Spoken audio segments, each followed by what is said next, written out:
Maqaan koo Naanaatii Tsaggaayeen jedhama. Barattuu muummee gaazexeessummaa waggaa sadaffaa Madda Yuunivarsiitii irraati. Mudannoon jaalala irratti qabu nama kolfiisatu hin taane xiqqoo gadda qaban. Darbees immoo barnoota hin kenna jedhee yaada. Keessumattuu jaalalleewwan lamaaniif maal sitti fakkaate mudannoon kosini riyaan baay'ee jaalladhuun qaban ture. Darbee jireenya boriitiif illee nama nabdadhee waan baay'ee irratti of gatee wajjin dabarsidha jechuudha. Maal sitti fakkaate guyyaa tokko silkituma bilbiluu maal jedhu amma makkan isaaf amanamu hubachuuf jecha bilbila kan biraatiin natti bilbilee angaruu isa ta'uu isaa hin barre. Maaliif sitti fakkaate tokkoffaa bakkan irraa baradhuudha kan inni natti dhee lammata maqaa adda biraati san booda miiseejii na erge. Miiseejichis bilbila kee nama biraa harkaan fudhadhee si jaalladhee rastii dubbachuun sodaadhee kan jedhudha kan inni na erge. Yoo dhufta barnootaaf gara Baalee kan jedhu na erge. San booda anitti ganna mana barumsaatii cufee galeen jira. Gaafa inni na ergee jedhu anitti qoosuuf jecha jechuudha. Tikkeettii muradheeraa boriin dhufaa mannaariyaa roobeettiin eegi kan jedhuni deebisee ergeef. San booda takka tureenaa bilbilee ati maal gootee jirta dhageera kan jedhu deebisee naa dawwaleen hiriyaan koona waan godhen qabu kan jedhu gaafa itti deebisee jedhu miiseejii eenyuun ishee ergee jedhee waa'ee miiseejichaa gaafa natti dubbatu wantichi dhugaa akkan ergee fi ittan hime maaliif yaada kan biraanii sammuu koo keessaan qabu. Ani isa qoosaa ittan qoose malee jaalala dhugaa nama kan biraa sanaa fi waadaa galuuf jedhee miti kan miiseejii sana barreessee jechuudha. Anis akkuma inni natti qoose sana ittan qoosa jedheenidha kan inni garuu dhumarratti maal ta'e amma kana naaf amanamtaa kan jedhu deebi'ee waadaa walii galleellee diinne adda adda baanee hafne jechuudha. San booda amansiisuuf yaala. Yeroo baay'ee irra deddeebi'ee itti dubbadheera. Garuu na amanuu hin dandeenye. Amma filannoo biraa keessa seentee ta'uun seenna.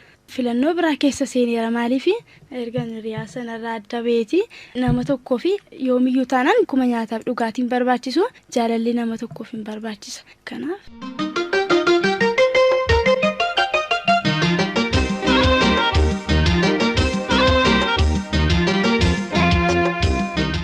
Amma indagattamoo akkatti yaadattu qabdamee jaalallee jalqabaan irraanfatan waan jedhamu jira. Beekame.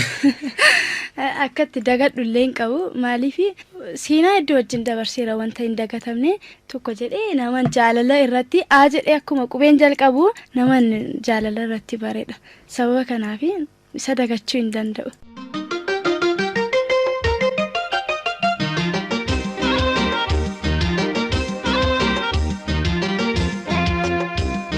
Jaalallee keessa ammaa kana ulaagaa maaliitiin filattime?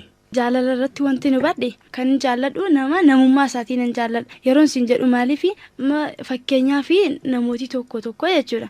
Qabeenyaa laalanii jaallachuu danda'u. Bifa laalanii jaallachuu danda'u. Inni kun immoo maalidhaa amala laalanii jaallachuu maaliif murteessaa miti jedhee yaada gama kootiin. Maaliif sitti fakkaate qabeenyaa laalee yoon jaalladhe maaliif namni kun bor rakkachuun jira maal jechuun jira namni akka sooressa ta'etti hafuu hin danda'u. Kanaafiyyuu immoo akka hiyyeessa ta'ettis immoo hafuu hin danda'u. Kanaaf qabeenyaa isaa yoon ilaalee jaalladhe bor namni kun tariiti wanta irra ga'uun beeku gatii ta'ee fi yoomuu danda'a. Yeroo kana immoo jireenyi kee gadi bu'aa deema. Yoo amala namaa immoo ilaalte jechuudha. Namni bakka duraatti nafu. Maaliif jijjiiramuu danda'a hiriyaa laalee waan tokko jireenya isa mudatu keessatti amalli isaa jijjiiramaa hin deeman.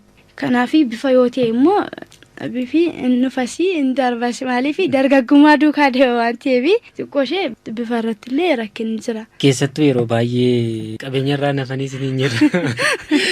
Kanarratti maal jettee deebii akkamii qabdu? Qabeenyaa kanarratti maaliif gama kootiin akka koottanii qabeenyaan filadhu maaliif yoo jette namni kun jaalala dhugaana jaallata ta'ee jennaan boranii isaa wajjin bultii ijaaree hojjedhee irra caalaa argachuu dandeenya. Nama boriif yaaduu hin dandeenyetti ammayyoon qabeenyaa isaa ilaalee deeme bor jireenya koo irratti illee miidhaa geessisuu danda'a. Nama dhugaan si jaallatu sana ta'uusaa maaliin madaaltame? Kan ittiin madaalu tokko namni adeemsa wajjin dabarsitu keessatti namni waa'ee keef gaarummaa yaada. Darbee immoo haaluma wajjin geggeessitu keessatti yeroo baay'ee hiriyaan tokko jalqaba gaafa barteerraa kaastee amalan agarsiisaa deemurraa yoo hubatte baruu dandeessa nama dhugaa si yaadu jechuudha. Maalirraan ulaagaan ittiin nan jaalladha jechuu dandeessu sin jechuu kooti gabaabaatti? Namni tokko irra akkata ta'a. Ammanii nama mantee jirutti yeroo hundaa hin gammadu. Yeroo hundaas immoo hin argadhu. Yeroo kanatti nama yeroon dhabe na wajjin ta'e yeroo immoo gadda kootii immoo jira miti na wajjin ta'e sammuu koo nama na bashannansiisu nama gadda sana na irraanfachiisu nama yeroo argadhu na wajjin ta'e yeroo gammadu na wajjin ta'e yeroo rakkinaa irratti immoo nagatu ta'ennaan namni suni fuula duratti iyyuu na deemsisuu hin danda'u. Kanaaf addanaan baasa kanarratti jechuudha. Guddaa galatoomna.